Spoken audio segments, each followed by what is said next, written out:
All right, and what is up, guys? We are here with another episode of the Fight Forecast.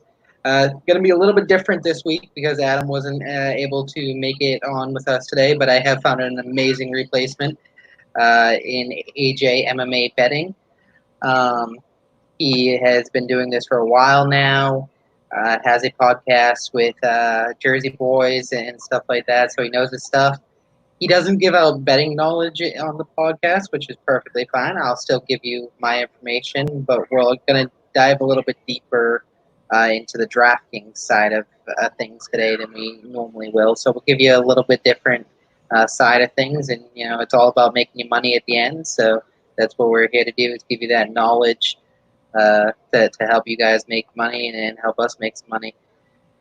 So we'll start right from the top of the card. We got Takashi Soto versus Ramiz Ramaja. I'll kick this one to you to start it off. You let me know what you're thinking about this fight. To start things off, it's a pleasure to be doing this with you. You needed a last minute, and I was ready to go.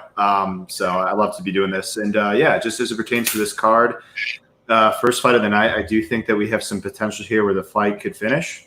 Brahima is like a BJJ champion, and it's reflected in his fights. He wants to get the fight to the ground where he looks to pass guard and get the submission. He's very opportunistic. He'll jump guillotine, and he's got a very tight squeeze.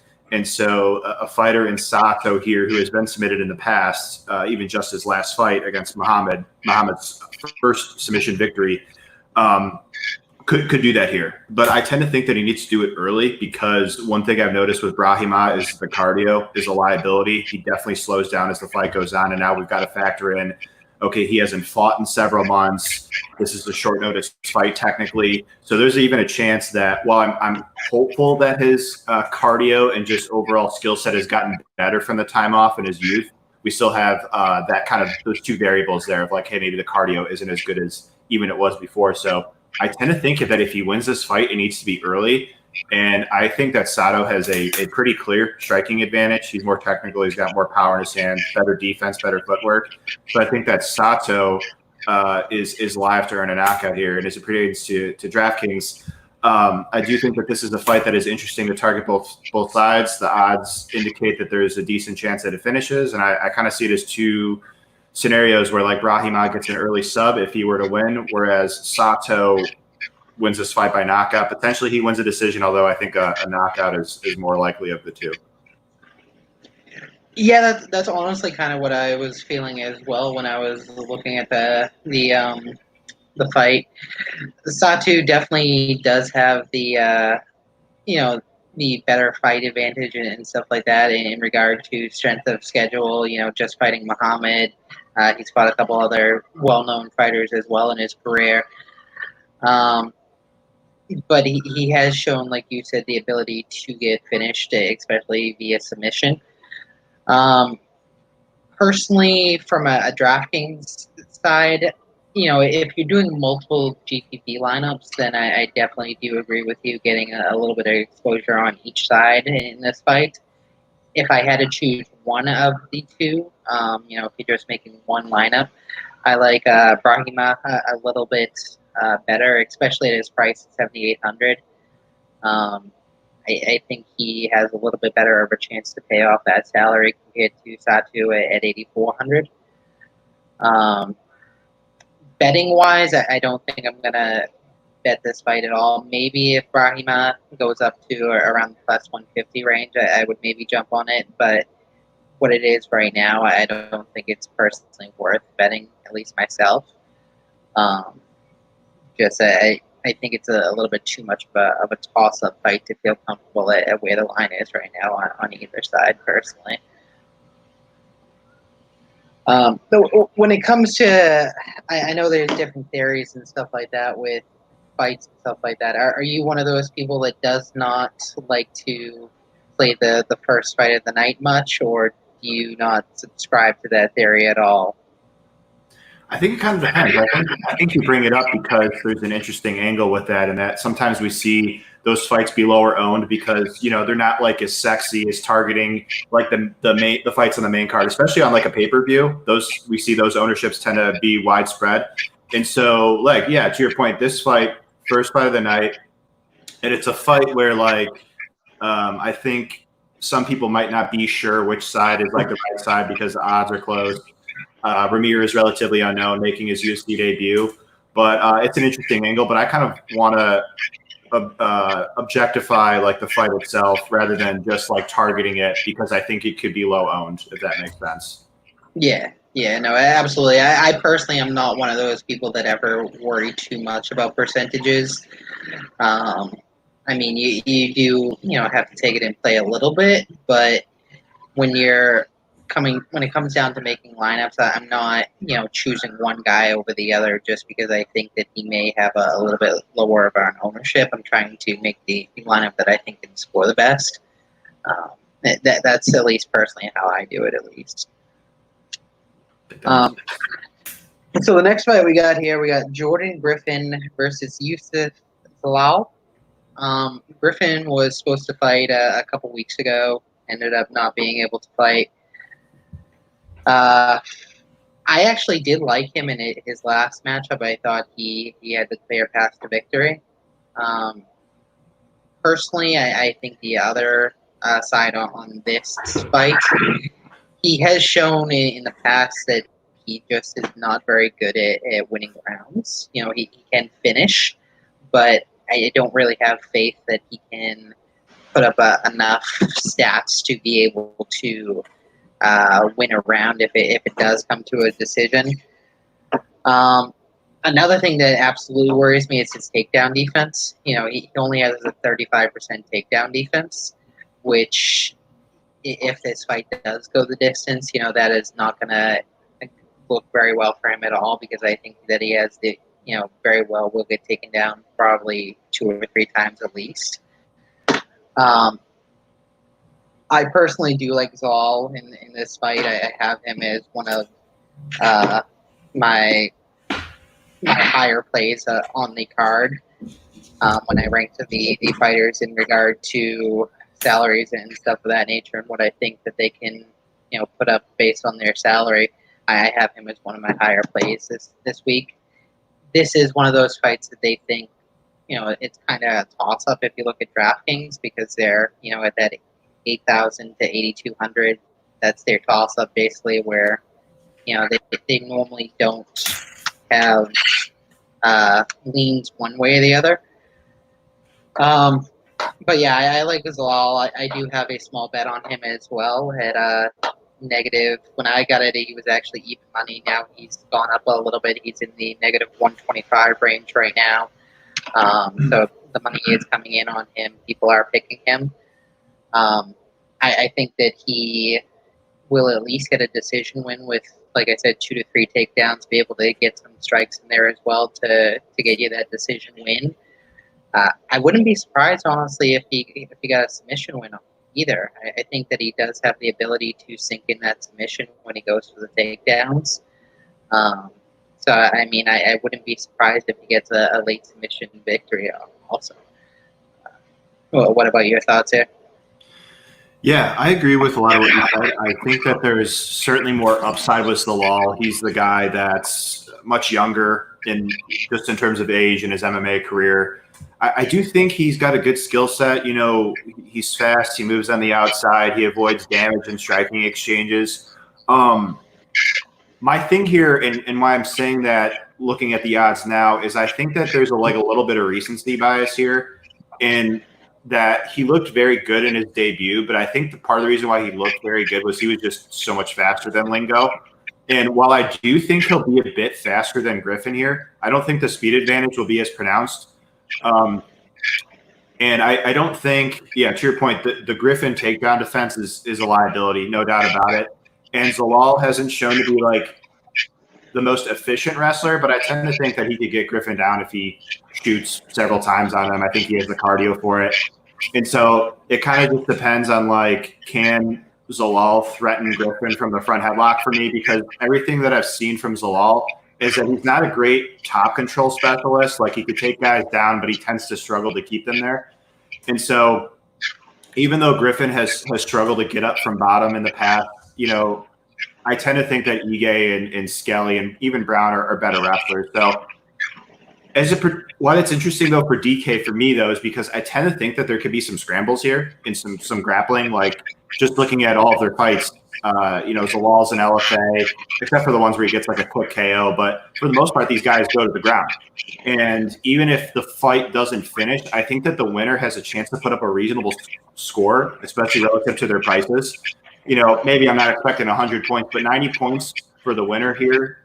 Some grappling, some takedowns, some potential guard passes. I know that Griffin has been put in bad spots in the past, so I wouldn't, put it past the wall to submit him, though I don't think it happens. I think it most likely goes to decision.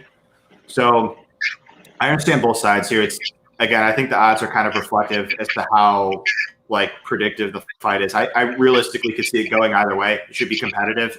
But again, I'll kind of defer back to I hope Zalal looks good here, but I kind of think that the recency bias of how he looked against Lingo is perhaps inflating the betting line here. Yeah, and I could definitely see that a little bit. That does tend to inflate betting lines, at least when they're first coming out and stuff like that earlier in the week. Recency bias. But to your point, even if he does just get the decision victory, I definitely do think that we very easily could see him get 80 to 100 points. If you look at 3-4 takedowns throughout the fight, which that may actually help us if he can't keep Griffin down, because if Griffin has that bad of a takedown defense at under 40%, and Zalal has shown that he can take down fighters from time to time, he may very well just be able to take down Griffin over and over again. And that's, 5 points every takedown. That as you saw that last fight, in the main event at Blades, those takedowns, they can add up. I don't expect him to have that many, of course, but they add up very quickly if he's able to, get enough, even if he just gets a decision victory. Yeah, I can see that. It's crazy. We see that from time to time with fighters like Rob Davalishvili and even Tim Elliott in the past. It could happen. It's got the perfect recipe, like you said. So I could take him down, but Griffin could get right back up. So we could see a few takedowns over the course of 15 minutes there. Yeah, absolutely. The next fight we got here, we have Miranda Maverick versus Maria Romero Barella. I think this match it's a pretty clear path to victory for Maverick. I don't think Barella is that good of a fighter at all. I'm honestly surprised that she's still in the UFC. But I think that, Maverick, she's one of the higher priced plays for a reason. I do believe that she should be able to get the submission victory. As Barella has shown that she does struggle with submission. I mean, she just got tapped up by Casey, for her last fight. I don't know, honestly, if Maverick should be that high priced, though, in my opinion. She's, I believe, the second highest priced fighter on this slate. And, I struggle. This may sound sexist, but I struggle with women fighters being priced that high for the most part.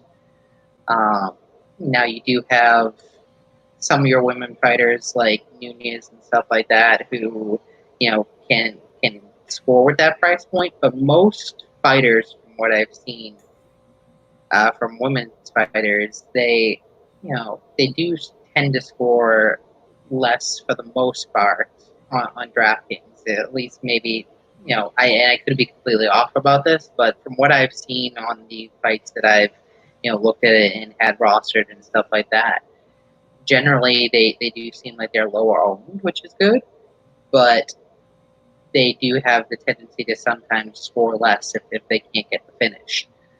I do worry that could be the case here. Now, I think that she should get this submission victory. Like I said, Barella is not that good at all. But, I like her. I just don't love her. Also, when it comes from betting, I mean, I think that her price right now, negative 300 or so, it's not something that you want to lay straight juice on. As a parlay piece, I like her, but outside of that, I'm not going to bet her at all. Um, I don't know. What are your thoughts on this one?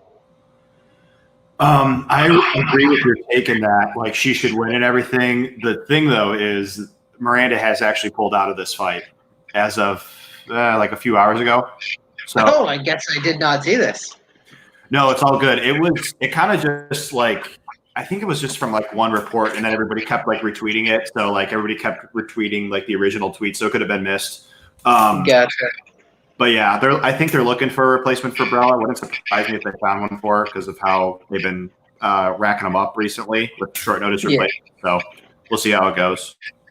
Oh, all right. Well, I mean, then that definitely does change some things a little bit there. You know, depending on who they find. You know, that very well may be a good. You know, it'll be interesting to see if they actually even add the person to DraftKings. DraftKings has been kind of slow when it comes to adding replacement fighters or pricing them correctly on DraftKings. Like I know from the Woodson fight, they still haven't put on Woodson's replacement yet. And they have Woodson at the same exact price that he was before. But I'm glad I definitely know that's going to avoid a couple of my parlay bets that I've already placed. I hadn't realized that she had pulled out yet. Was it due to weight cut, or did they say why she pulled out? I believe it was because of Injury. Mm-hmm. Yeah. Gotcha. Hopefully she gets healed up soon. She does look to be talented. So see how it shakes out. Hopefully she gets another opportunity. Yeah, absolutely. That's probably gonna tighten up some of the lineups and stuff like that too. Though with one of the higher priced fighters on the slate now not being on the slate, it'll be interesting to see how percentages and stuff like that play out with less higher priced people on the slate. Yeah, especially when we had Frank Camacho be really popular at 8K, and just crazy seeing that because like that was the first time in like this whole post quarantine like UFC events where like we had like a shock like underdog prices and underdog. Right. Then it didn't work out because the other times it did like Chikadze and Rodriguez. Right. This one time it was crazy. I had a little bit of jinx, but I had so much more Camacho. So. Oh yeah, I think everyone had a whole bunch of Camacho. Honestly, I mean, I know in the games that I played, he was, at least like 70% owned in all lineups and stuff like that. So I mean, it was one of those things. And the thing was, I was completely off of Camacho before that fight, and then once his opponent dropped out, maybe I should have looked into it a little bit more, but I just thought, basically exactly what would happen the last couple of fights when we've had a late replacement that, they'll show some glimpses, but at the end of the day, they're coming into a fight on 2 days' notice. Like, there's only so much preparing you can do on 2 days' notice type of thing. Yeah, pretty much how he was going to win that fight was exactly how he was going to win it. Like, that was the win condition. It just so happened to hit. So, yeah, it's the game we play though. So absolutely. So I mean, talking about fighters and fights that have been changed due to dropouts. Now we are on the next fight here. We got Sean Woodson versus Julian Arosa. Now, initially this was Sean Woodson versus Kyle Nelson. I was kind of back and forth on that fight. I felt that Woodson did have the more likely path to victory, but it did worry me that looking at some of his past tape and stuff like that, he did seem to get rocked from time to time.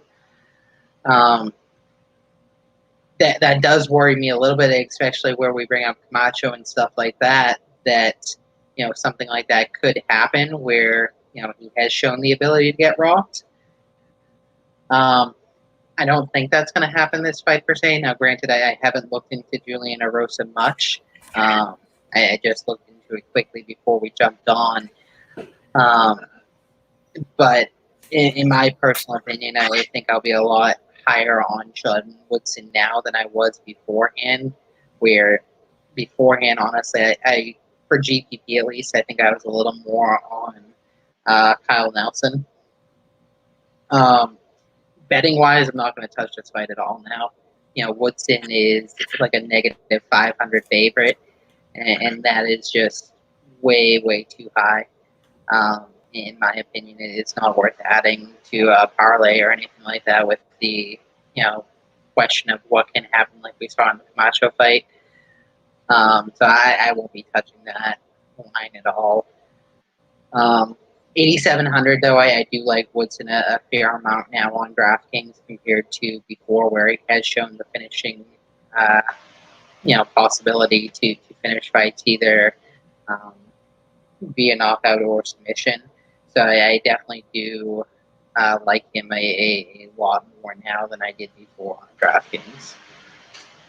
Yeah, I like him here more too because I think at least with like Nelson's kind of a guy that I think is like a little bit underrated because it's like he's 1-2 in the UFC, but it's like he lost to Carlos Diego Ferreira on short notice, up a weight class. So then Matt Sales, he was actually doing okay, but then Sales got on top of him and then submitted him. But anyway, this matchup here, yeah, Arosa's third stint with the UFC. Arosa, I think skill-wise, he's solid, but it's just the thing that concerns me about him is the durability. And even though Woodson isn't known as like a one-punch KO kind of guy, I do think that he could win this fight by finish just based off the fact that, we've seen fighters in the past hurt Arosa that aren't known for their one-punch KO power. So I wouldn't put it past Woodson. Guy is very long, and it's not like we'll get to Luis Pena later. It's not like Luis Pena and him are just – they get by based on the length. Like, he's like a skilled guy. 46-3 amateur boxing record, utilizes feints, good footwork, technical striker, varied attack, landed like 111 significant strikes against Bokniak over 3 rounds. Very impressive. And so I like him here. Arosa, again, he's like going to be game, I guess, but I just favor Woodson on the feet. I think he might look to take Woodson down, but I think Woodson's takedown defense is good enough to keep it standing. And so for DK, yeah, I like your point. Woodson has technically odds value because, like you said, minus 500 and he's 8,800. He should be the highest priced guy on the slate, but he's not. He's below 4 different fighters. And so I think he's in play in all formats, like cash games, 50-50s, GPPs. And I'll have some exposure to him. Arosa, I would just prefer other underdogs, to be honest with you. Like we talked about before, like sometimes the Camacho James scenario happens, but more often than not, we see these odds be correct long-term with these massive disparities. And so I just tend to favor Woodson here. Even if I didn't see him at minus 500, I'd still pick him to win and think he's got a decent chance of doing so over the course of 3 rounds and potentially even finishing the fight. Yeah. I mean, if you're making max lineups like 150 max, I definitely do suggest having some Arosa on there, just due to one, he's going to be super cheap, so it's going to allow you to stack the other higher priced people on the card, and then on top of that, just because of the fact that Woodson has shown in the past that he can get rocked in fights. On some of his earlier fights and stuff like that. So, but if we're talking less than probably 50 lineups, I probably wouldn't have any Arosa at all. I do have Woodson in my cash lineup right now. I didn't initially. Actually, I had Nelson, and then when that fight changed, I changed up the lineup a little bit. But the next fight we got here, this is going to be one of those pretty much complete fades for me, honestly. We have Felipe Lenz versus Tanner Bozier.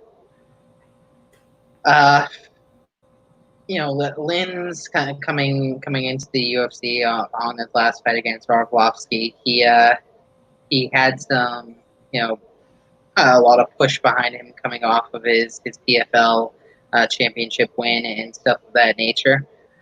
He just didn't impress me at all, honestly.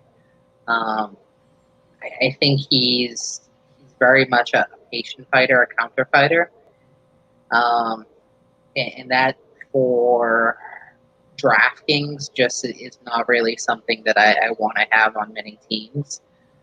Could he get the finish? Sure, anything could happen, especially at heavyweight. Anything can happen. These guys punch very hard. But honestly, I do like Bozier more than Lins in this fight. If I had to lean one way or the other, um, I I don't think that there is a finish in this fight. I think that it does go to the distance. Right now, one of the bets that I do like is fight goes to the distance -200. Um, I think there is and that's actually up from -175 when I looked at it on Monday, so it's gone up a little bit. Um, so I definitely do think there is value in that because neither of these fighters really, in my opinion, show much, striking or anything like that from what I've seen. Um, I know Lenz has, did win the PFL by knockout and stuff like that, but some of those people that he were fighting, that they just weren't the top notch fighters really. Bozier has shown that he can take a punch. He can get rocked and keep on going. He doesn't have the best defense, which does worry me a little bit, but I think that he has shown the ability that even if he does get hit and get hit hard, that he can, get back to where he needs to be to continue fighting. But yeah, DraftKings wise, I won't have either of these much at all. Oh, sorry, I thought you were done. Excuse me. Yeah, I agree with you. Yeah, Linz is like, yeah, you said it. He's got like the PFL pedigree, $1 million prize, and then he took that layoff with the injury and then came back. And the Arlovsky fight, we've seen Arlovsky. He's even at this stage of his career, if it's crazy, like if his durability and cardio hold up, he could still be competitive with like guys like in the lower half of like the top 15 heavyweights. Like he's just still like a technical fighter, and so Linz didn't knock him out. Like you said, he didn't use like a lot of I guess he didn't put his foot on the gas a lot. Like he basically wants to like counter strike, and when you enter boxing range, he's able to land like the 3-2. And so I do think that he's got some power, yes. But to your point, Bozier is very durable. Only been finished one time in his long MMA career. Guy's got good footwork. I think he's got solid defense, as does Linz.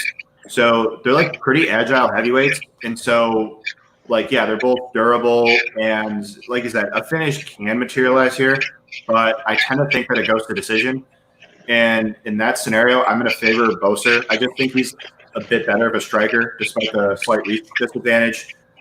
I like the footwork more. I like the fact that he doesn't bring the type of fight that Linz really excels in, like the Arlovsky fight. He wants you to enter range and kind of just throw the 3-2 and counter strike. But Bozier doesn't really do that. Bozier doesn't really like to go into the pocket. He wants to stand on the outside and land basically stick and move. And so, yeah, for DK, like Bozier's a few $100 cheaper. And technically he's got odds value too, which makes it more intriguing. So he would be my preferred play of the two. But at the same token, like what we touched on earlier, most likely goes to decision, where we probably don't see many, if any, takedowns. Probably don't see enough significant strikes to make up for the price. And so for that reason, I'm just lower on this fight than like other fights on the card. But one where like, yeah, you said it, like Bozier, I think he's a solid guy. Cyril Gane is just a beast and just a really tough matchup for him. So I'm looking forward to this one, but not too much from playing it on DraftKings, if that makes sense. Yeah, no, so same exact here. It was one of those ones where just looking at it, it was like, I don't think it. Honestly, I wouldn't be surprised if the winner of this fight scores 60-point stops. Um, and with some of the value we have with other fighters, this card, that's not really worth putting in a cash lineup. And, that ain't going to win you a GPP. So this is a fight that I'll probably be fading almost entirely, DraftKings-wise at least. Next fight is one, though, that I probably will have in a lot of my GPP lineups, honestly, one way or the other. We got Luis Pena versus Kama Worthy. I'll kick this one to you. You let me know what you're thinking a little bit here, but yeah, I'm sure you recall like the whole Devontae Smith thing with Worthy. It was so crazy seeing a minus 1,000 favorite lose, and it was crazy. Just a few months later, we saw him out of Ferry beat Barber. But anyway, that's MMA for you, as we know. But yeah, Worthy, we know he's got the power. That's undeniable. I think he's good when he's like stationary. So like in that fight we saw him against Smith, like he's good if he just like has an opponent where he can take the center of the octagon, keep his guard high, utilize his feints. He's got some fast low kicks. He hits hard. Obviously, he's got some fast punches. But if you get Worthy moving, especially backwards, that's where his striking defense shows the liability, and that's what I think Pena is going to do here. Like Pena has shown that he's fine with being the aggressor, and so I do think that he could win this fight by finish, even though he's not known as a one-punch KO kind of guy. As he like Worthy on his losses, he's never lost by decision. He's only lost by finish. And so I think Ross could win this fight on the feet by finish. I think, yeah, the case for Worthy would be like, yeah, I think he could win by knockout. I mean, I don't think Pena's got the best striking defense. I mean, he hasn't shown like a durability issue, but I mean, he just kind of backs his head straight up, and he gets away with it because it's like he's so much taller than the vast majority of his opposition. Whereas in this fight, Worthy's more comparable in terms of height. So I could see Worthy having a bit more success landing on him if he's the aggressor than say like Frivola did, or just like all of those other fighters pretty much. And so I like Pena on the feet, though. I think he more likely takes this fight to the ground, where Worthy, like I mentioned it on the prior podcast, but like I've seen a footage of him where he had his opponent's back, and then 20 seconds later, the opponent had his back. Like it was so fast. And I felt like I was watching like a Louis Smolka fight, like Louis Smolka versus Pen 10 or something like that. But we're used to seeing Smolka do that kind of thing. But it was just so bizarre. And so I tend to think that Ross could submit him. He's only like a blue belt, I believe, but I tend to think he's like a pretty good submission grappler. And so I see why you like both sides because, like, yeah, I think Pena could finish. The odds say that it most likely doesn't finish. And if Worthy wins, I think there's a decent chance that he finishes. And even if he wins a decision, like where he's priced, that's like adequate at the least, I think. So, yeah, I'm with you. Like, I think that this fight is viable and one that should just be so fan friendly, I think. How about you? Yeah, no, absolutely. I think that if Worthy wins, it will be by finish. So I wouldn't have Worthy in a cash game, absolutely not. But GPP, I do like Worthy a lot just for his price, and I think that if he does win, it will be by finish. He has absolutely shown the ability to finish fights. But at the same time, and the reason that I do like Pena is, like you brought up, he has shown the ability to get rocked as well. Now, granted, some of his losses by knockout have been against some, pretty heavy hitters in Quarantilio and Felder, people that are known for hitting hard, which I don't really necessarily think that is Pena per se. I kind of feel like he is more of the strike, try to grind out the victory, maybe get the submission type fighter. I do have Pena in a parlay that I had started last week. I have him in a 5-leg parlay, so I do definitely like him, and I like him this week as well in betting for a parlay piece. I think he should get the victory. But yeah, I think honestly, more than likely, what is going to happen is that this fight is going to go to decision, and Pena is going to win by decision.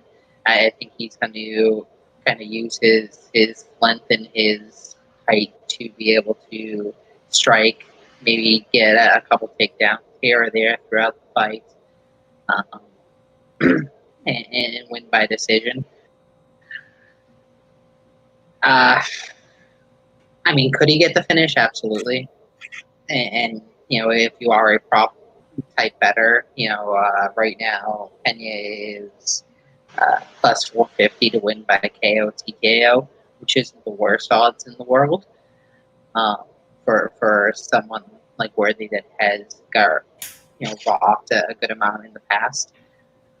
But yeah, that's kind of what I'm feeling. I'm feeling that Pena will get the win via decision to get somewhere between 70 to 90 points.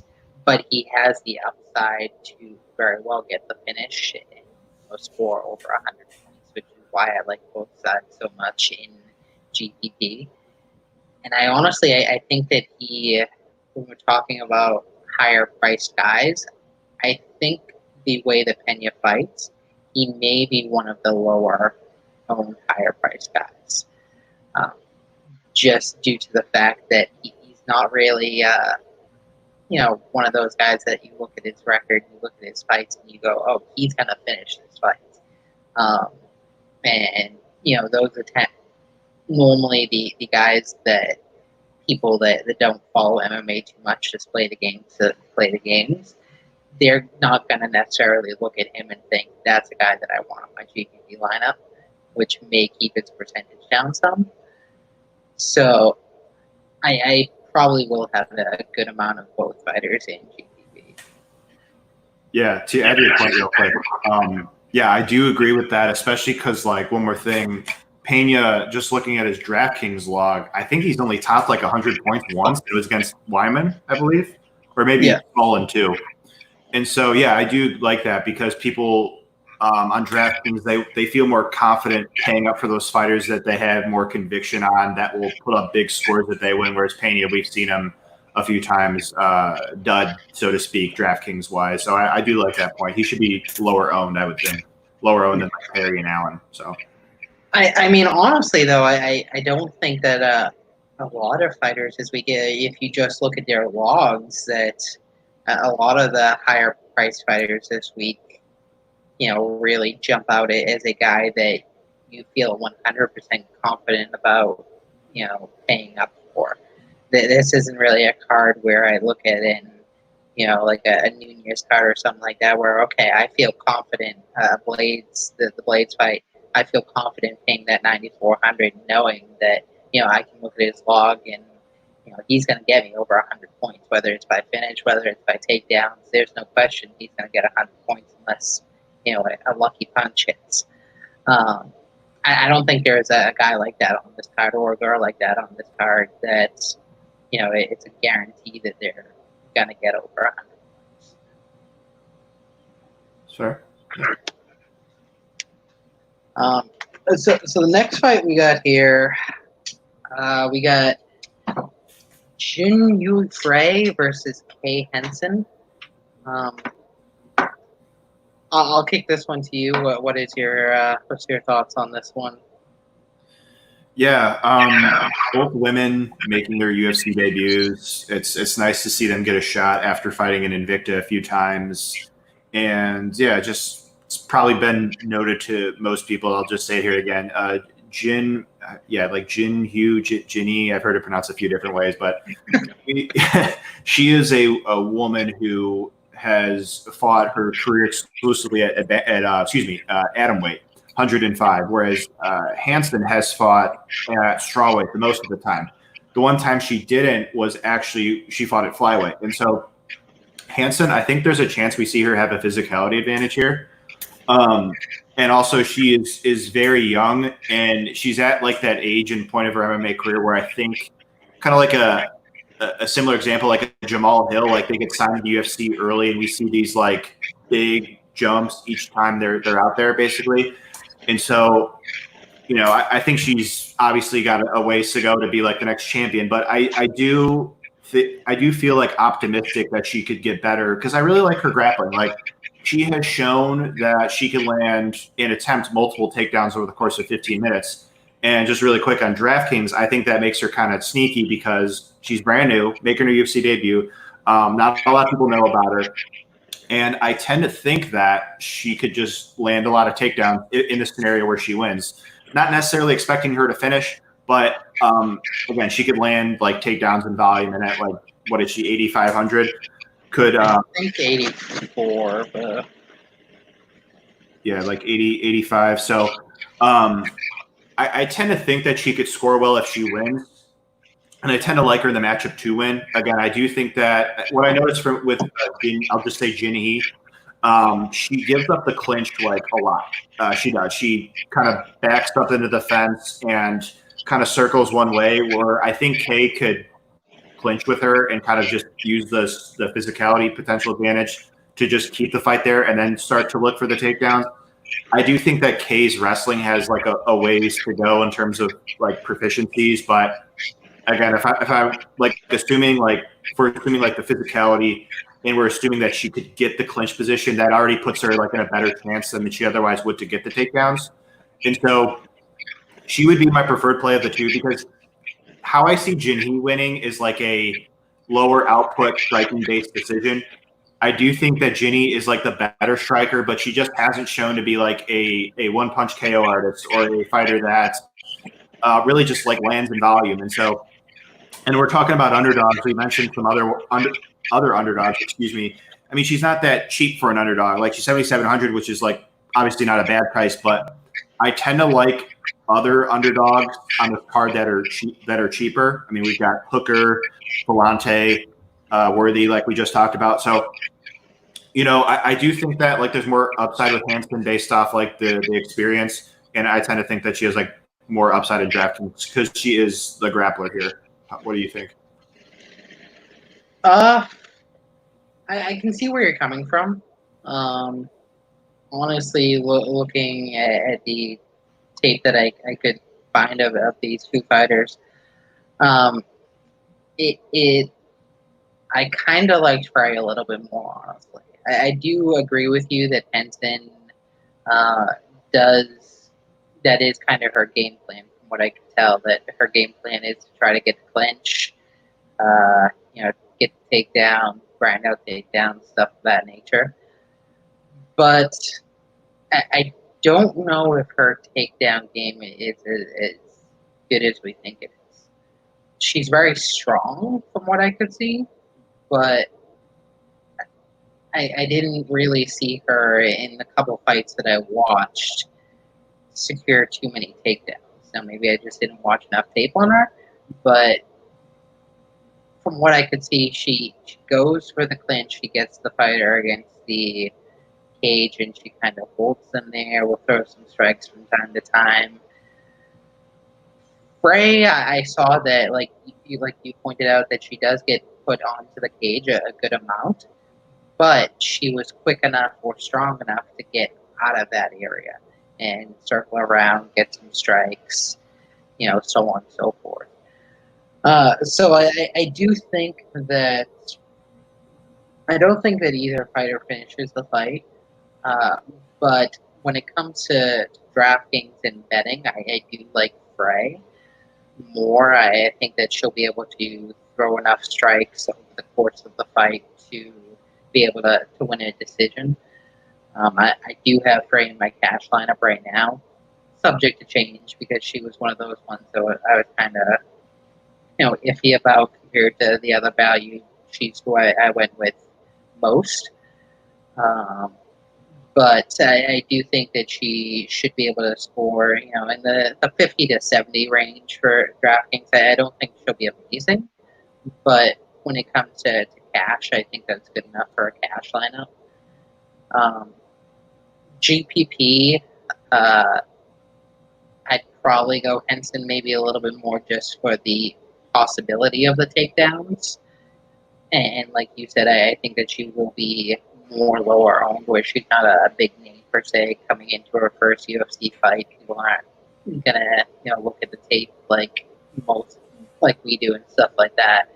they're just going to see that she's coming into her first fight, look at her log, see this and that, and probably move on to the next fighter. So I do think that she will be low owned. But all around, I like Freya a little bit more. Yeah, a lot of people are behind her. She's like the Invicta former champ. And one thing I do like about Frey here is that because both women are obviously taking this fight on short notice, and that Frey has been 5 rounds multiple times. So she's kind of like been in that scenario where she's got like, under the bright lights, like shown that she could go championship rounds. And I think that's like important here, especially, when you're making your UFC debut.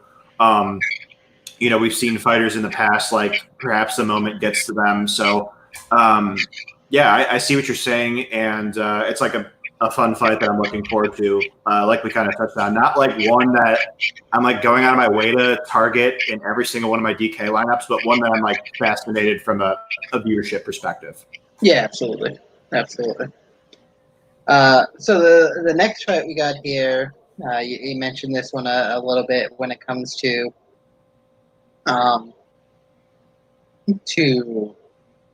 lower price and value and stuff of that nature. But we got Gian Vellante versus Maurice Green. Honestly, this is going to be another one of those fights that I think I fade for the most part.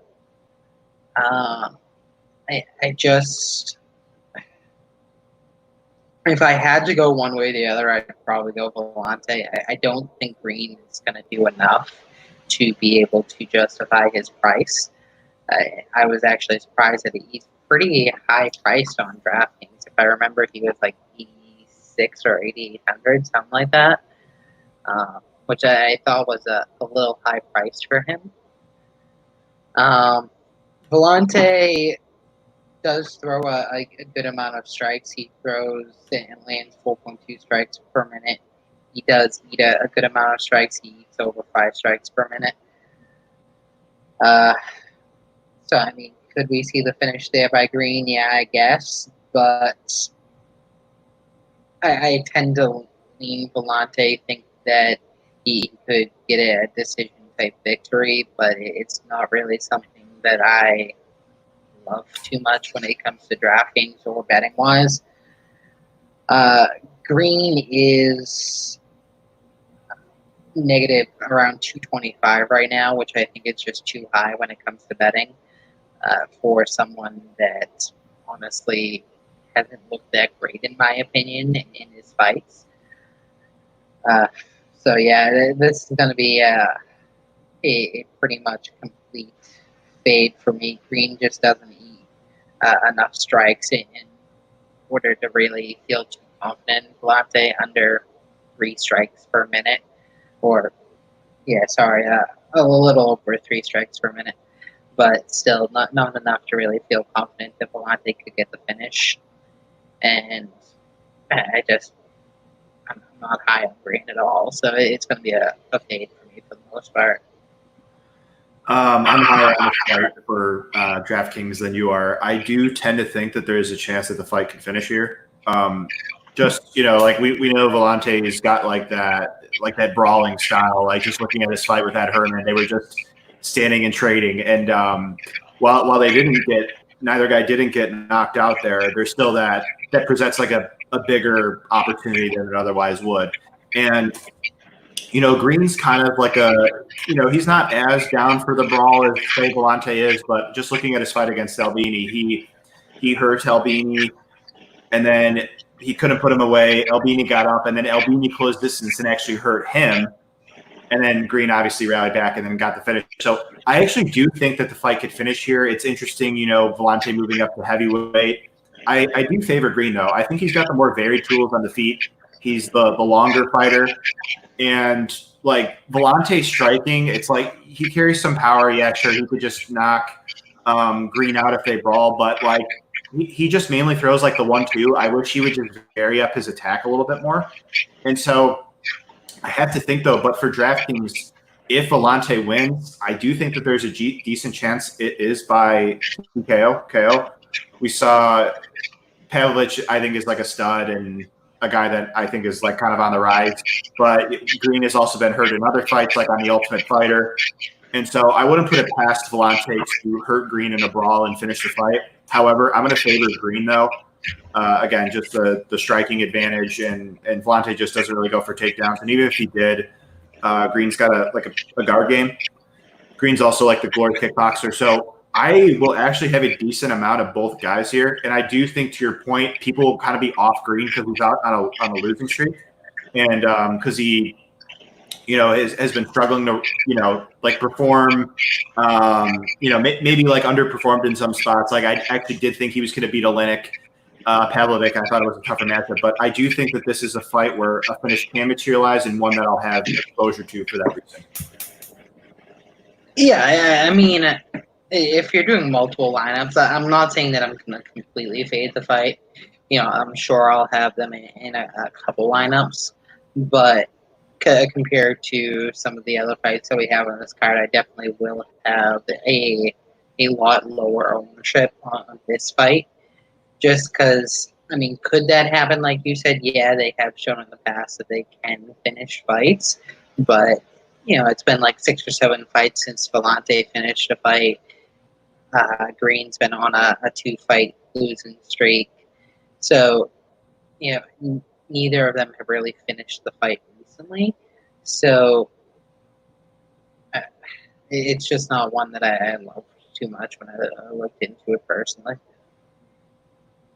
Understandable.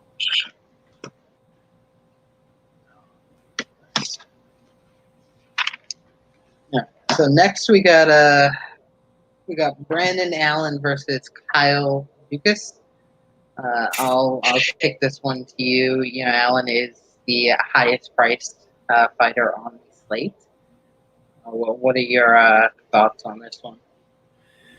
Yeah, I was interested to see because it was originally Heinisch Allen, which would have been fun, especially with the momentum Heinisch has been on. But we got Allen here, who's fighting Kyle. Kyle this is obviously his UFC debut. He's taking it on short notice, replacing Ian Heinisch. And this fight, I just feel good about the fact that it should hit the ground. Like all of Allen's fights, just even going back to his LFA fights, they all hit the ground. Like he's fine with getting taken down, being on his back, so he could have the opportunity to scramble, get in an advantageous position, and sink in a choke like we've seen him do in his UFC debut, and then he finished Breeze with strikes. I think that Allen will be the more physical fighter here. I also think he's the better scrambler as well. And those facets combined with the experience, and also due to the fact that, I've seen some things defensively in Kyle's game. While I do think he's a solid offensive grappler, I believe he's a brown belt. He definitely has some submission chops. I think that Allen could take advantage of some of the susceptibilities that he's shown in say, past fights and exploit him here and potentially finish. We saw Allen finish Kevin Holland, who the only time Holland got submitted prior to that fight against Allen was against Rafael Lovato Jr., who's obviously a beast in Bellator. And so I do think that, we could see Allen kind of do what he always tries to do, land the body lock, takedown, get the fight to the ground, pass the guard, sink in a choke, or perhaps ground and pound. Otherwise, Kyle, I guess you could make the case for him in that I do think that defensively, Allen also has some susceptibilities. Well, he's put in bad spots as well. Like we were talking about Griffin earlier on, the Kevin Holland fight, he had his back taken. He was reversed. He was put in a rear naked choke. And so perhaps something like that materializes where Kyle gets in an advantageous position and chokes him out. More often, though, I think Allen wins. I think he's a good prospect. I think he could improve more, but I do think he will because of his age. He trains with Paul Felder, Bilal Muhammad, although he's moved to Fortis. Good fighters at Rufus Sport, basically, is what I'm trying to say. And I think he wins here. And for DK, I do think he's in play in both formats. Solid favorite, has the potential to grapple, and should be a fun fight, a scramble type of fight, I think. Yeah, no, same here. From what I saw here, Kyle, I honestly think that there is a chance that he could get knocked out. He did show from the tape that I watched that he does tend to get rocked from time to time. That when he gets hit, that he tends to kind of freak out and back up and not really defend himself very well. Uh, I mean, both fighters do, love the submission finish. Allen has 8 submission victories. Kyle has 5 submission victories. So both fighters do love the submission finish, but Allen, to his credit, does also have 5 KO victories. So yeah, I do think that there is a very strong possibility that this fight does finish. I do like Allen a good amount. I I don't necessarily.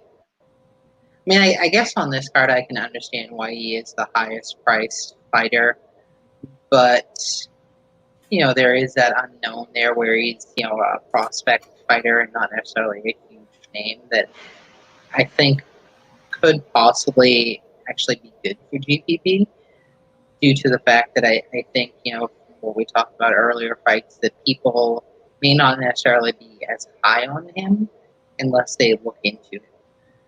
So just name value, people are going to look at him and go, "Who the hell is this?" So yeah, I think that could help a little bit in GPP that he may not be crazy high on for his price. But yeah, I do actually I do like him a lot. I do not for betting wise, not really, but I think if I did place a bet on it, it'd probably be him by KO TKO at plus 450. I think that those are good odds for the fact that Kyle has shown in the past that he does get rocked. I mean, yes, that's not the way that Allen typically likes to try to finish a fight, but he can certainly finish the fight that way.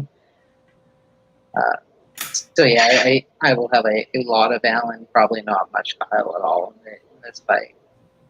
Well, to on that prop is we've seen with good BJJ practitioners, if they get like a dominant spot on the ground. I've always thought this, and I kind of thought this like Mackenzie Dern going into Hannah Cyphers, and even though it didn't work out this way, I thought that there was a chance that TKO prop for Dern could cash because if she gets like mount on Cyphers, it's kind of like up to her. Like she could just ground and pound, and the ref could step in and just be like, "That's it." Or she could ground and pound. Obviously, the back is taken and sinking the soak. So I kind of think in a way it's up to like the preference of the fighter.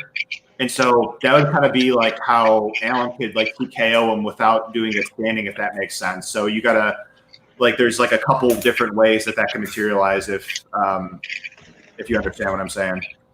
Yeah, no, absolutely. Kind of like the Roberson fight last week, where I thought that what's his name now? I can't remember his name, but the guy Roberson was fighting. Um, I actually liked him to finish the fight via KO and TKO, and he almost did. He was ground and pounding him, and then ended up sinking in the choke. And I think that very well to your point that that's kind of what could happen here is he's either gonna ground and pound to sink in a submission, or he's just gonna finish the fight via ground and pound. So if the ref jumps in, the ref can jump in at any point in time with these fights. We've seen that sometimes they're a little bit short triggered and jump in before they technically should. So something like that for those odds plus 450, I think that's worth throwing a little bit on. Makes sense. So next we got the co-main event of the evening here. We got Mike Perry versus Nick Gall. I wish I didn't like Perry so much in this fight because personally, as a fighter, I don't really like him. I think he's kind of a punk. But I just don't see how Perry loses this fight unless it's by a fluke. Well, he isn't the best ground fighter in the world. and that is where Gall does make his money, is on the ground. Gall just has no striking defense at all. I mean, he just got finished by friggin' Diego Sanchez. Like, that's not a guy that you should be getting finished by anymore. Um, I would be very surprised if this fight gets past the first round. I think that Perry's going to be able to strike and knock him out very quickly. I just don't think that Gall has the striking defense in his game in order to be able to defend the strikes that he needs to in order to not get knocked out. Um, so I will have Perry in a good amount of parlays.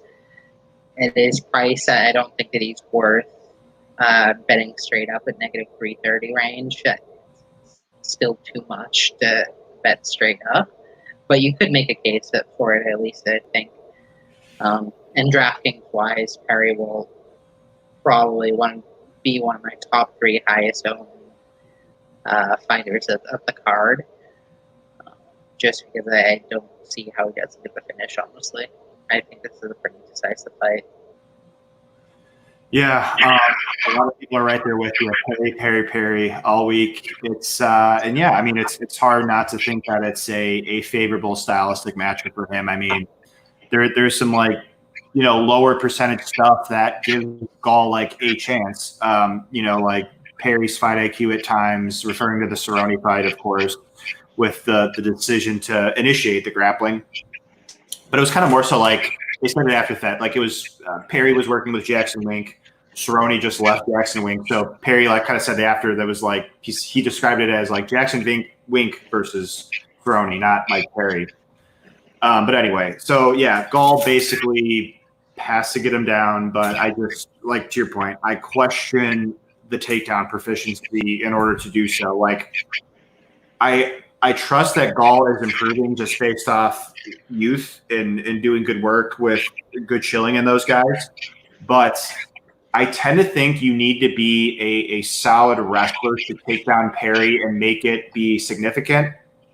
Perry's shown he's a good athlete, just solid defensively in terms of wrestling.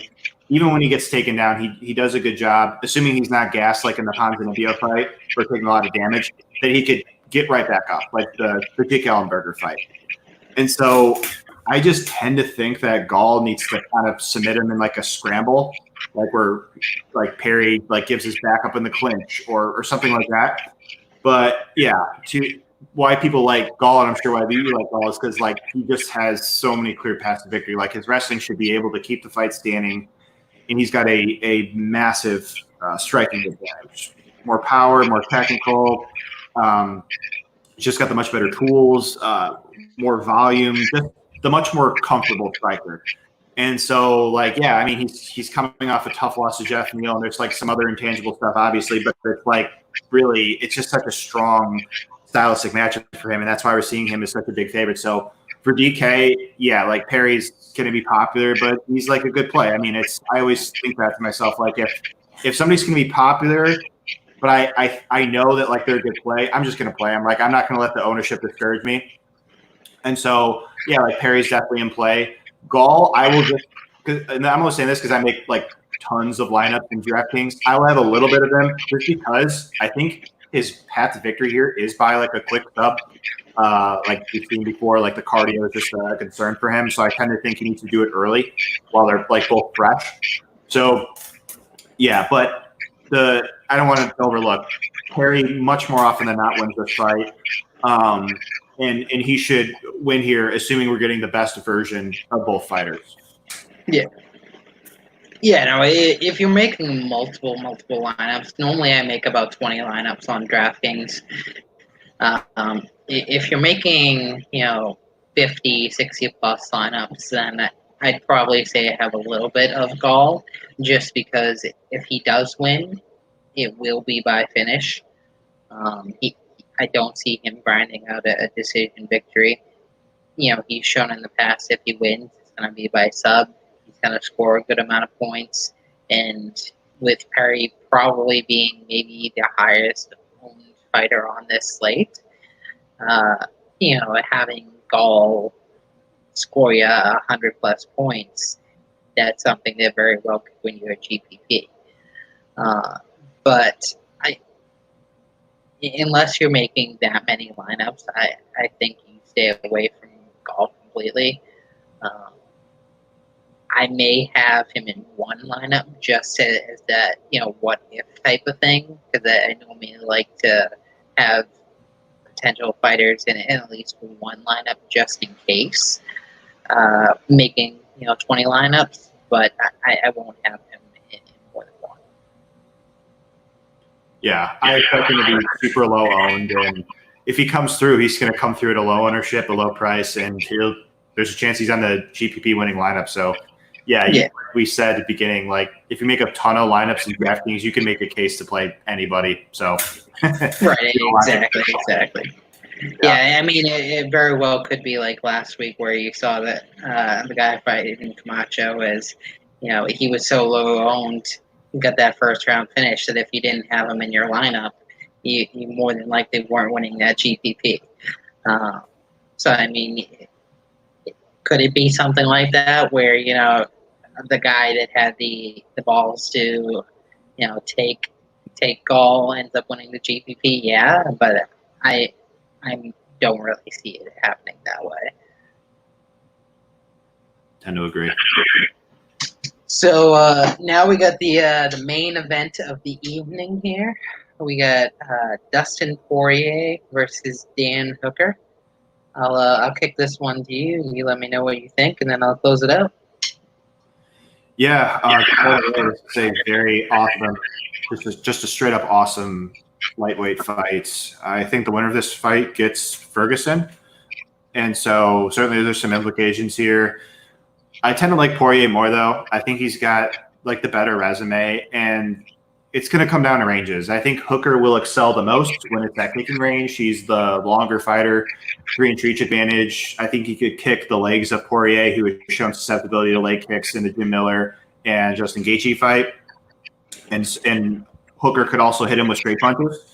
And so if Hooker keeps Poirier at that range, he should have success. However, I tend to think that Poirier will be able to get enough exchanges in boxing range to win because Hooker's striking defense has shown to be a liability. I've thought that about him for like the last few fights, and I do think he's like a talented fighter. I just think that the way to beat him, and it's kind of like what we saw Felder do, even though he didn't get the nod, is you want to get inside on Hooker and take advantage of that striking defense. He keeps his hands low. He doesn't utilize proper head movement, and he's very tough and durable. So he's obviously not going to go down with one punch or something like that. So I don't think Poirier will have an easy time putting him away. In fact, I do think it most likely goes to decision.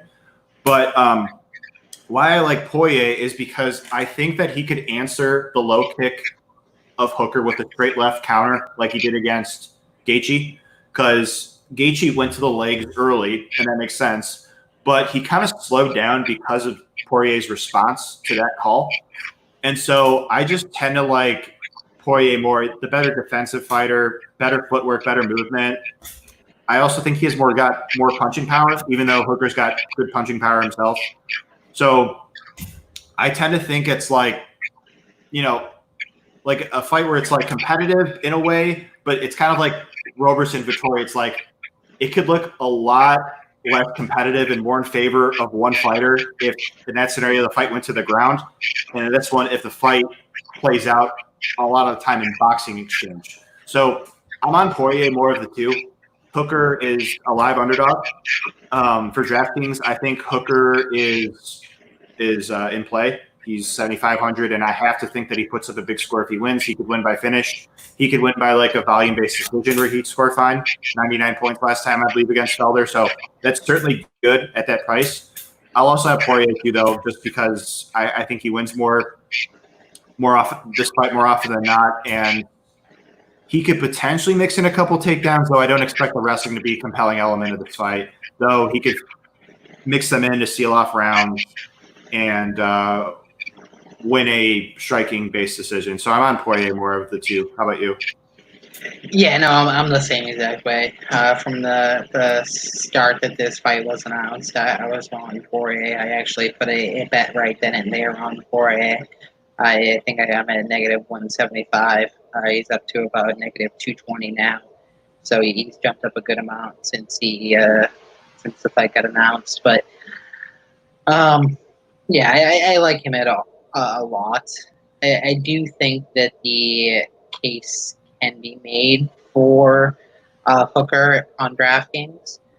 Um, I do think that you can even make the argument to playing both fighters in cash lineups, which I normally don't do. But this type of fight, to your point, I don't think that it gets finished at least in the first 3 rounds. I think, yeah, there could be a chance of a late stoppage, fourth, fifth round by Poirier, but I don't think that it's a fight that ends early on in the fight. So, you could get those points from both fighters. Even the loser of this fight could very well get you 60, 70 points on DraftKings with the strikes and stuff of that nature. Um, the reason I like Poirier, though, more than Hooker, I think that his striking game is just a lot better. He throws over 5 strikes per minute. Hooker eats 4.5 strikes per minute. That's going to add up over time, especially if we're talking a decision-based victory. Those things are going to add up over time to where I think Poirier does get the decision victory. And honestly, Poirier only loses to the best of the best. Outside of Michael Johnson, if you look at his losses recently, it was against Conor and Khabib. And, you know, in regard to the Khabib fight, I thought he gave Khabib the best fight that I've seen anyone give Khabib, and maybe through Khabib's full career. Um, I thought he gave him a much better fight than Conor did, honestly. So I just think that Poirier is on another level compared to Hooker. I think Hooker's path to victory is either by a lucky punch or takedown. Uh, Poirier has shown that he only has a 61% takedown defense. So, if Hooker tried to, I think that he could get him down a couple times this fight, which, for something that should, in my opinion, finish by decision. I think that's what he needs to do in order to try to win this fight. I don't think that he's going to win it by striking for it. I don't necessarily think that's what he's going to do because he just doesn't normally go for the takedown in the fight. He averages less than a half a takedown the fight. But I do think that is his best path to victory is to go against what he normally does and try to get the fight to the ground. Even if Poirier gets right back up, that's still going to add up over time, and that's still going to, look good in the judge's eyes, mixing in those takedowns from time to time. I will probably have Poirier as one of my higher price, my higher owned people on DraftKings, as most people normally do with the main events, especially where this is a fight that very well can go the distance. I think he'll be able to get enough significant strikes throughout the fight, maybe even a knockdown uh, where he should, get you easily over 100 points. What about you? Do you? I know most people don't like stacking fights, especially in GPP. But is this a fight that you would consider stacking GPP or cash? I almost never do it for GPPs. Like, it's because, I mean, yeah, we have an occasional Luke Barberena where it's just a straight out war that nobody saw coming. But I tend to think that it's usually just the winner that is sufficient for the optimal. We very, very rarely see it. Both fighters So for that reason, I'm kind of just off stacking in GPPs. Cash, I think it's viable because it's like, I look at the underdogs in cash games this week, and it's like, okay, like Hooker and everybody around him, I just think Hooker's like one of the better underdogs to target in DraftKings. He's 7,500. He's got an extra 2 rounds to work with. If we think that he's tough and durable enough to make it a few rounds, then the fight could play out in the feet for multiple minutes where both guys have shown to land in volume, and that could lead to like a safe floor for both fighters.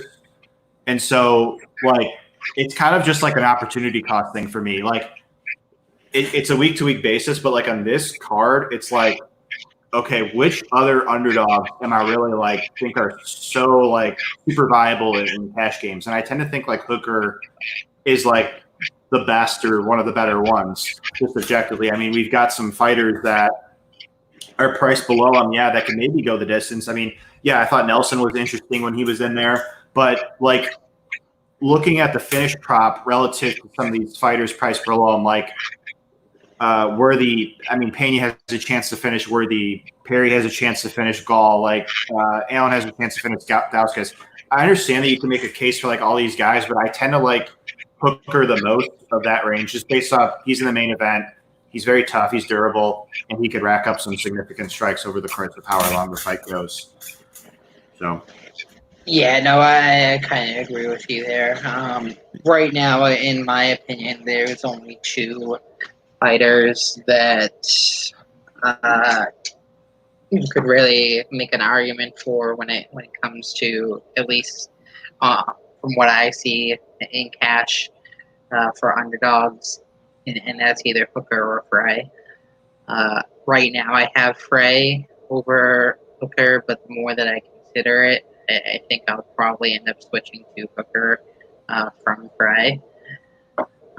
It gives you a little bit extra money, gives you 200 extra, and I think more than likely Hooker will score at least around what Frey does, even in a decision-based victory. And like you said, you get those extra 2 rounds, which can, those strikes can certainly add up. So normally the way that I close this out is I give my favorite bet. Now I know you're not doing bets and stuff like that, but if you are okay with it, where we've been talking with DraftKings, who is your favorite play on DraftKings this week? If you had to give out a favorite play, if you feel good doing that. If not, it's completely fine. But yeah, I'll give you that. I'll give out one that's super obvious, but one that I think is one that I'm prioritizing for cash games, and that's Sean Woodson. I mean, we talked about it before, but we've got the odds value here. We've got the fact that Arosa's got some unfavorable circumstances, 3rd stint with the UFC, short notice, and we think Woodson's going to win. So he would be my favorite play. I understand that he's going to be popular, and that's not a hot take, but just saying it, calling it like it is, basically, and that he's got a finish props aren't out yet, but I would expect he's got a reasonable finish prop, and as evidenced in his game log in his debut, he could rack up several significant strikes over the course of 3 rounds. Not a wrestler, but a guy that is one of the more, if not the most likely guy to win on the slate at a discount. So he would be my favorite play. Gotcha. Yeah, mine probably right now, looking at the DraftKings, I put Poirer as my number 1 this week. Woodson was, I believe, number 2, so they're both right up there. I just think that being the main event, significant strikes, and the possibility that he could get the late finish after adding up those significant strikes, they're both about the same price. They may actually be the same price, or Woodson's like $100 higher or something like that. But I went with Poirer over Woodson, but either of them you can make the case as being the top play this week, I think. Yeah, both good plays, and I just would like to reiterate a point that I mentioned before is like in DraftKings, I never let ownership discourage me, and I say that because like it can be. I've been there. Like where I'm like, I want to play this guy, but like, oh, it's too popular. And it's like I'm almost like conflicted, right? And so Yeah. I always just want to invest in those spots long term that are great, especially when we've got like a Daniel Rodriguez from a couple cards ago. He's 7,300. He's minus 300 favorite. He's got the best finish prop on the card. But it's like, okay, everybody's going to be on him. But I also think to myself, and why I ultimately had a ton of them, and I'm like, well, basically, if he does what he's expected to do, what the most likely thing is per the odds, then he's going to put up a great score and potentially be on the optimal lineup. So we named like two like not sneaky plays, like chalkier plays, but at the same token, those two plays, if the one of the more likely scenarios plays out, they win, they have a chance to finish, they have a chance to put up over 100 points, and where they're priced at, there's a decent chance that they hit the optimal. So just would like to reiterate that for those out there. Yeah, no, absolutely. I don't think this is like the past couple weeks cards where, last week, honestly, Jillian Robertson was my number one play on DraftKings. She isn't the one that I owned the most of, but when it came to value-wise, she was my number one play. I don't think this card is, like that where, we have an 8,300 to, 8,000 range play where their value is so high that, they need to be my number one play type of thing. I think more so the value is lower priced, which it's not someone that I'm gonna say it should be your number one play. I think the chalk plays are the number one plays this week, honestly. Yeah, and that's okay. That's just the game we play, and that's the variance of the game, so they say. And some like we said with last week with James, sometimes that stuff happens, but just looking at it overall in the grand scheme of things, it just doesn't happen often. So, right. I think. And even if go ahead. Sorry. Even if it does, Camacho was so high owned last week that it didn't hurt you. I had Camacho in my cash lineups, and I still cashed in almost every single one of my cash games with him getting, like 2 points, where he was just so high owned that even if you do have them and they do fluke out, they're going to be so high owned that it's not really going to hurt you that much, at least in cash. Yeah, I think the thing, and I was guilty of it too in the past, where tend to overvalue when those things do happen. But like I actually looked at like all these like massive underdogs that cash. I forgot what year it did. I think it was like 2019, and I was like blown away by the Karma Worthy and the Roxanne Modafferi. But then I actually like looked at those like significant underdogs that hit, and it really was just very few. So like. Yeah. I think that like it could be discouraging when that happens, but overall it happens so rare, and it's just a fun game to play. Absolutely. So that's why we play it. Absolutely, man. All right. Well, thank you very much for stepping in and being willing to jump on. I know I asked you last minute, but thanks. And it was great to get a different opinion on things than normal. Having a little bit different type of podcast. Yeah, man. Anytime that you want to jump on, feel free to hit me up, and I'd love to have you on again in the future. Likewise. Yeah, go ahead. Sorry. No, I was just gonna say that for the people watching, if you want to follow me or have any questions at RSCMMA89. And then if you want to drop your handle, if anyone has any questions for you or anything like that. Yeah, would like to say it was a pleasure to do this with you. Awesome time. And my handle is right there below, AJ MMA Betting. That's my handle on Instagram and Twitter. I do work for MMA Oddsbreaker, my own website, Professional MMA Better. Have a long-term winning record that is third-party tracked at betmma.tips. Very helpful source for third-party tracking your site, or your bets rather. And here to help answer any questions you have about anything that I could provide for you value-wise.